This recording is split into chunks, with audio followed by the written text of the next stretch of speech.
Good morning, જય શ્રી કૃષ્ણ, જય August, જય સ્વામિનારાયણ. તો સવારના બધાને મારા ગુડ મોર્નિંગ અને જય શ્રી કૃષ્ણ. હેતંશભાઈને છે ને આજે સ્કૂલે મૂકી આવી છું ને પછી બ્લોગ સ્ટાર્ટ કર્યો છે આજે, કેમ કે એમનું લંચ બોક્સ ગરમ નહોતું બનાવવાનું. ભાઈ આજે એ છે ને પેંડા લઈ ગયો હતો એટલે કઈ બ્લોગ વહેલો સ્ટાર્ટ કર્યો નથી. 9:15 થઈ ગયા છે પણ હજી કોઈ છે ને રૂમમાંથી બહાર નીકળ્યું નથી. બધે હોની રૂમમાં છે ભાઈ, કોઈ એટલે કોઈ બહાર નીકળ્યું નથી. કપડા હોતન સુકાઈ ગયા છે. જે વહેલા ઉઠ્યા હતા એ પાછા બધા ઉઠીને પાછા બીજી વાર સુઈ ગયા છે. એટલે એવું કંઈક અમારા ઘરનું બધું શેડ્યુલ છે. અને હવે આપણે છે ને ભાખરીની તૈયારી કરીએ ને હવે બધાને રૂમમાંથી છે ને ધીમે ધીમે બહાર કાઢ્યું. અહીંયા માણ 10:30 નાસ્તો કરવા ભેગા થાય બધા. કાંઈ નહીં તો બધા હવે રૂમમાંથી નીકળે નાસ્તો કરવા પાછા સાથે બેહીએ ત્યારે પાછા આપણે કન્ટિન્યુ થઈએ. ત્યાં સુધી આપણે ફટાફટ છે ને આપણો નાસ્તો બનાવી નાખીએ. ગાઈસ તો આ બાજુ સવારમાં બનવાનું ચાલુ થઈ ગયું છે મસ્ત મજાનો નાસ્તો ભાઈ. પૂરી મસાલા પૂરી ભાઈ, જોરદાર વિથ ફ્રૂટ બનાના. રાઈટ, બધાને બાકી નાસ્તો?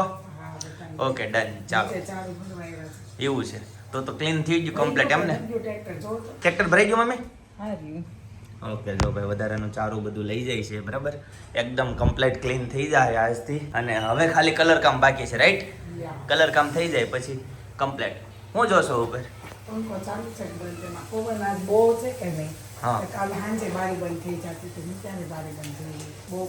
બહુ પવન છે ને એટલે કામ ન કરે છે. ગાઈસ તો આજનો નાસ્તો મસ્ત ફર્સ્ટ ક્લાસ રેડી છે. જો મસ્ત મજાની પૂરી છે, મસાલા પૂરી વિથ ગરમા ગરમ ચાય છે, બનાના છે એન્ડ જામફળ છે. જામફળ, લાલ જામફળ. ક્રાકેશના જામફળ યાદ આવે? હા, અમારા ક્રાકેશમાં છે ને લાલ જામફળ છે પણ સાલ પીળી આવે. એમ ને? હા, પીળી આવે કે નહીં? થોડીક પીળી આવે. પીળાશ છે આમાં એકદમ લીલી. અને આમ બિયા છે ને કડક આવે, આમાં છે ને એકદમ આમ પોચા બિયા આવે. એટલે જમરૂખમાં કેવા ગઠોડા આવતા, એના જામફળ લીસા આવવા મળે. એ બિયારણ આવવા મળે. અલગ થઈ જાય. હા, એ બધું છે ને હાઇબ્રિડ. હા, બધું મીઠા બધા એમ. ગઈ તો હવે છે ને અહીંયા ફાઇનલી કલર કામ જ બાકી છે. બાકી ઓલમોસ્ટ બધું જ કામ છે ને જો પતી ગયું છે. અહીંયા લાઇટ ને પપ્પાએ પાવર કાપ કરી નાખ્યો છે કેમ કે અહીંયા બોર્ડ ને બધું ખુલ્લું છે ને ધોવાનું છે ને એટલે કબાટ ને બધું છે. જો આ બોર્ડ છે ખુલ્લા છે, કબાટ ને બધું બની ગયું છે ઓલમોસ્ટ. એસી બેસી બધું લગાવાઈ ગયું છે. અને અહીંયા ટોયલેટ બાથરૂમ પણ જો બની ગયું છે ભેગું. અમારે છે ને આ અલગ હતું પણ ભેગું કરીને અને ઊભું ટોયલેટ બેસાડ્યું. અને જો પાર્કિંગ ખાલી થઈ ગયું છે. આ બધો સામાન ભંગારમાં પસ્તીમાં જવા દેવાનો છે. આ બધો સામાન ગોઠવીને બધું જો આ ખાટલો તૈયાર કર્યો છે. મહેમાન માટે નથી પણ સામાન મૂકવા માટે છે કેમ કે બધું ધોશું ને એટલે બધું ભીનું થશે. તો ફાઇનલી આજે છે ને જો આ તમને દેખાય ને મારા પપ્પાને શોખ બહુ ટાઇલ્સની ડિઝાઇનનો. આ ડિઝાઇનમાં જો બધી ધૂળ બેસી ગઈ. ધૂળ ડૂચે ઢળીને કાઢવાની છે. લાજનું કામ છે ને અમારું એવું છે. તો ચાલો ફટાફટ મળીએ સફાઈ કામ કરવા માટે. ગાઈસ તો આ બાજુ જો બધી ઘર સફાઈ ચાલુ થઈ ગઈ છે. મસ્ત મજાનો પાર્કિંગ ને બધું ભાઈ ફર્સ્ટ ક્લાસ નવું થઈ ગયું. તો મસ્ત મજાનો ખાલી કલર બાકી આ બધું ક્લીન કરી નાખ્યું. જોઈ લો આ બધું અત્યારે છે ને બહાર કાઢ્યું છે. જો ભાઈ કલર છે ને ઉખાડવાનું ને બધું કચરા પોતા ને ચાલુ થઈ ગયું. જીરા રાઈસ દાલ તડકા ભાઈ જોરદાર મસ્ત મજાના ભાઈ. મજા એમ ને? ગાઈસ તો મસ્ત ફર્સ્ટ ક્લાસ ભાઈ જીરા રાઈસ દાળ ફ્રાય અને દાલ તડકા. જીરા રાઈસ દાલ તડકા બરાબર આવું ખાઈને આવતા રહ્યા છીએ. અને આ લોકો માટે છે ને બધા પાર્સલ લઈને આવતા રહ્યા છીએ ભાઈ. જોઈ લો ભાઈ, દાબેલી છે, વડાપાઉં છે, ગ્રીલ સેન્ડવીચ ને એવું બધું છે ભાઈ, પફ ને એવું બધું. ચાલો ગઈ તો ઓલમોસ્ટ બધું જ કામ છે ને પતી ગયું છે. બધું ધોવાઈ વિચારાય મકાન ને બહાર મોરો બધું ધોવાઈ ગયું છે. અને ધોઈને નવરા થયા, ફ્રી થયા. જો ઘડિયાળમાં તો સાંજના 6 વાગી ગયા. સવારે 11 વાગ્યાથી લઈને સાંજના 6 વાગ્યા. ખાલી નીચે બેડરૂમ રસોડું ને પાર્કિંગમાં બહુ બધું ઘસ્યું. બારી દરવાજા બધું જ એટલું ઘસીને અને મસ્ત ક્લિયર કટ કરી નાખ્યું છે. અને કાલ પાછા બગાડવા વાળા આવી જશે કેમ કે કલર કામ કાલથી ચાલુ થવાનું છે. એટલે આજે જે ઢળવાનું હતું ને બધું ઢળાઈ ગયું છે. હવે કલર કામ ખાલી ચાલુ થાય ને એટલે નીચે ખાલી જે ડાગ બાગની જે ઘસે હશે ને ઉડાડશે ને બધું થોડું ઘસે. કાલનો દિવસ ઘસશે ત્યાં સુધીનું બધું ખરાબ થશે. પણ એક વખત હજી વાળ નાખશું એટલે પછી છેલ્લે આપણે કલર કામ કમ્પ્લીટ થાય પછી ખાલી ડાગા કાઢવાનું જ કામકાજ રહે. એટલે અત્યારે છે ને અગાઉ આમ થોડુંક સાફ સફાઈ બધી કરી નાખીશ પછી બહુ વાર ન લાગે એટલે કલર પૂરો થાય ત્યાં પછી હવે ધીમે ધીમે મારા દિવસો જેમ જાતા જાય એમ પછી કામ ઓછું થતું જાય. એટલે છે ને જેટલું બને ને એટલું જલ્દી કામ કરવા બધા છે કેમ કે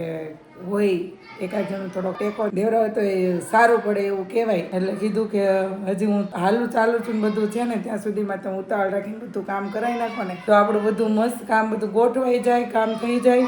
અને અનેરી નાની છે તો સપનાની તાણ ન પડે એટલે ફટાફટ અમે બધું રેડી કરી નાખીએ અને પછી અમારા આવનાર મહેમાન આવે ને પછી અમે ખાલી એની જ કેર કરીએ, બીજું કાંઈ ન થાય નહીં કંઈ ચાલે એવું છે બધું. હવે સાંજના 6 વાગી ગયા છે. હવે હેતાંશભાઈને કરાવી નાખશું હોમવર્ક ને બધું પતી જાય પછી પાછો થઈ જશે રસોઈનો ટાઈમ. અને આજે તો છે ને રસોઈ બનાવીને જમીને આજ તો ક્યાંય જાવું નથી, ફટાફટ સુઈ જવું છે કેમ કે આજ તો સવારના કામ કરતા હતા ને તો થોડોક થાક લાગ્યો છે. આજે છે ને સાંજે ક્યાંય જ જવું ને ચાલવા કેવું કંઈક એકદમ રેસ્ટ લેવાનો છે. એની સારું ચાલો પાછો કન્ટિન્યુ થઈ થોડી વાર. ગાઈસ તો વાગી ગયા છે સાંજ અને આ બાજુ જો આરતી ચાલુ થઈ ગઈ છે ભાઈ, મસ્ત મજાની બરાબર છે. દર્શન કરી લેજો. છોકરાઓ રમવા માંડ્યા છે ભાઈ કેરમ. એ તો કોણ જીતે છે ઈ ખબર નહીં. હા બધા ખરીદી લીધા. ગાઈસ તો આ બાજુ સાંજની રસોઈ બનવાનું ચાલુ થઈ ગયું છે. મસ્ત મજાનું શાક બનતું એવું લાગે છે. શેનું શાક હોય ગેસ કરો. એક બાજુ છે સેવ ને એક બાજુ છે ટામેટા. એટલે એક બાજુ સેવ હોય અને એક બાજુ ટામેટા હોય તો એનું શાક હોય. સેવ ટામેટા તો કીધું, હું કીધું? ઓકે જી ચાલો ભાઈ, મસ્ત મજાનું શાક બનાવો, જોરદાર એક નંબર શાક બનાવો બરાબર. मसाला बसाला डाल के साथ में क्या है, रोटली के परोठा के साथ? परोठा नहीं खाना है, परोठा नहीं बनाना नहीं, वो भाखरी कर दो. हाँ